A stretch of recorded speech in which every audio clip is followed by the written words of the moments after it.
Assalamualaikum warahmatullahi wabarakatuh. Alhamdulillah. Alhamdulillah hamdan katsiran tayyiban mubarakan fih kama yuhibbu rabbuna wa yardah. Wassalatu wassalamu ala nabiyyina Muhammadin wa ala alihi wa sahbihi ajma'in, amma ba'du. Ma'asyiral muslimin rahimakumullah. Qurratul ain, penyejuk hati, penghibur jiwa, atau permata hati. Sesuatu yang didambakan oleh setiap insan di dunia. Sesuatu yang diinginkan untuk memudahkan manusia selalu meraih kebahagiaan dalam hidup mereka. Tahukah kita, Allah Subhanahu wa ta'ala yang menciptakan manusia dengan sifat-sifat kemahasempurnaannya telah menjadikan sebab, telah menjadikan jalan yang sangat sesuai dengan kebutuhan hati manusia yang diciptakannya agar mereka bisa merasakan sebab yang menjadi kesejukan hati, yang menjadi penghibur bagi jiwanya. Allah Subhanahu wa ta'ala yang menciptakan kita, maka dialah yang lebih tahu tentang cara membahagiakan diri kita lahir dan batin, dan dialah yang maha kuasa untuk menjadikan penghibur jiwa, penyejuk hati bagi manusia. Allah Subhanahu wa ta'ala berfirman, "Ala ya'lamu man khalaq wa huwal latiful khabir."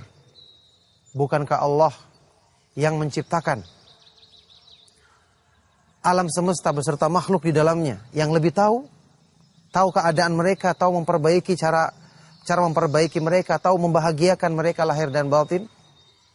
Dan dia maha halus, maha lembut, lagi maha terperinci pengetahuannya.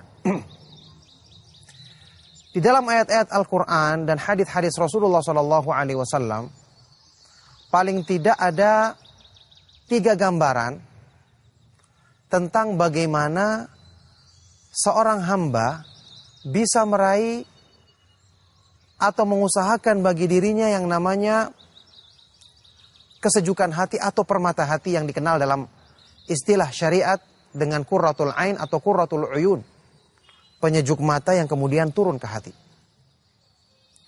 Yang pertama tentu saja kenikmatan tertinggi di akhirat nanti, yaitu kenikmatan sorga. Kenikmatan yang Allah Subhanahu wa ta'ala jadikan balasan bagi orang-orang yang beriman.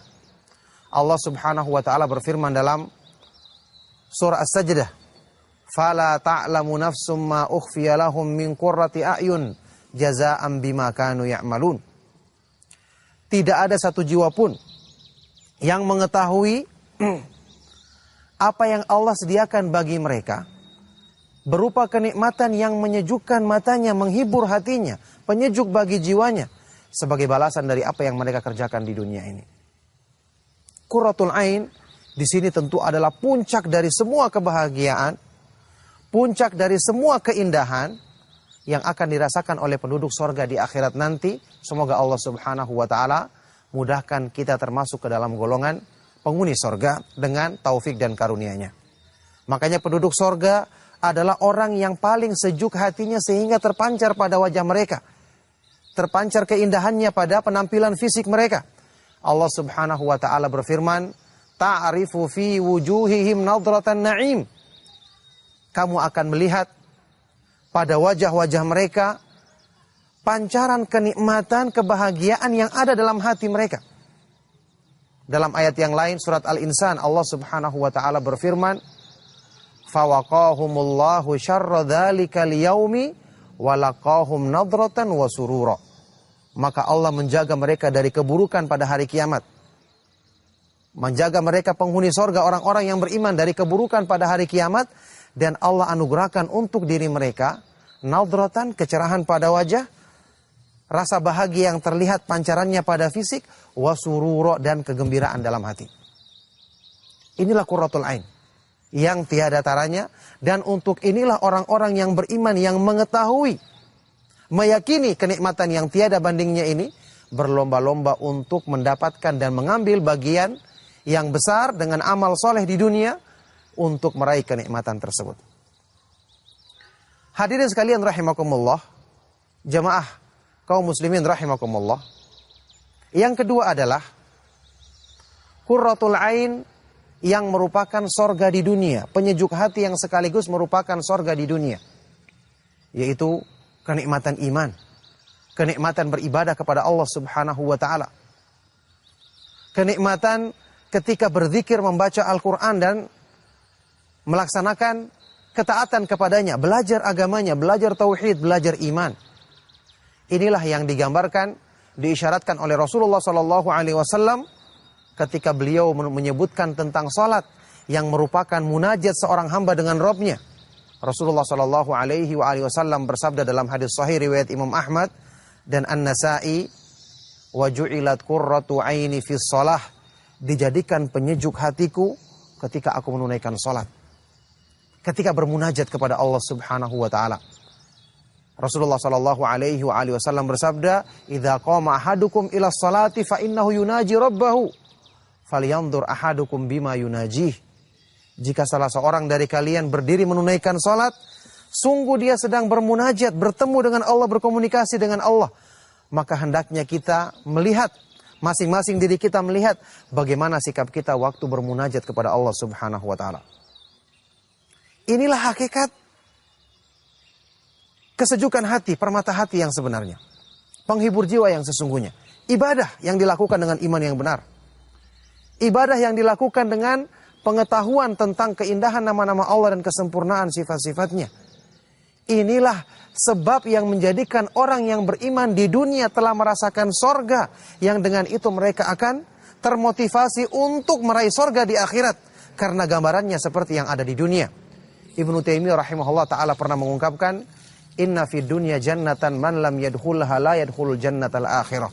Sesungguhnya di dunia saat ini ada sorga, taman kenikmatan, kebahagiaan hati, kesejukan jiwa, yang barang siapa belum masuk ke dalam sorga di dunia ini, maka dia tidak akan masuk dalam sorga di akhirat kelak. Qurratul ain yang kedua. Kemudian qurratul ain yang ketiga adalah qurratul ain yang disebutkan dalam firman Allah Subhanahu wa taala tentang orang-orang yang beriman yang mereka ungkapkan dalam doa permohonan mereka kepada Allah. Dalam surat Al-Furqan, Allah Subhanahu wa taala mengungkapkan doa mereka, walladzina yaquluna rabbana hab lana min azwajina wa dzurriyyatina qurrata a'yunin waj'alna lil muttaqina imama. Ya Allah, anugerahkanlah kepada diri kami, pada diri istri-istri dan anggota keluarga kami, anak-anak keturunan kami, jadikanlah mereka sebagai qurratul ain, penyejuk hati kami, penghibur jiwa kami. Dan jadikanlah kami sebagai panutan, imam bagi orang-orang yang bertakwa. Artinya, orang-orang yang beriman setelah dia merasakan kesejukan hati dengan beribadah kepada Allah, mendekatkan diri kepada Allah, maka dia tidak ingin kenikmatan yang hakiki ini berkurang akibat dari orang-orang yang di sekitarnya. Orang-orang yang dicintainya tidak mendukung kecintaan tersebut. Makanya mereka berusaha untuk mengajak keluarganya, mengajak anak dan istrinya untuk ikut kepada Islam, untuk meyakini akidah yang benar, belajar tauhid, belajar keimanan, semangat menjalankan ketaatan kepada Allah. Dengan itu dia akan sejuk hatinya, tenang jiwanya melihat anak dan istrinya taat kepada Allah, melihat semua berlomba-lomba dalam kebaikan, yang dengan ini mereka akan semakin menyempurnakan kecintaan kepada Allah Subhanahu wa taala. Sebagaimana doa Rasulullah sallallahu alaihi wasallam dalam hadis yang sahih, Allahumma inni as'aluka hubbaka wa hubba man yuhibbuka wa hubba amalin yuqarribuni ila hubbik. Ya Allah, aku memohon kepadamu cinta kepadamu ya Allah. Cinta kepada orang-orang yang mencintaimu dan cinta kepada semua amal yang mendekatkan diri kepada cinta kepadamu ya Allah. Inilah qurratul ain. Inilah yang kita minta.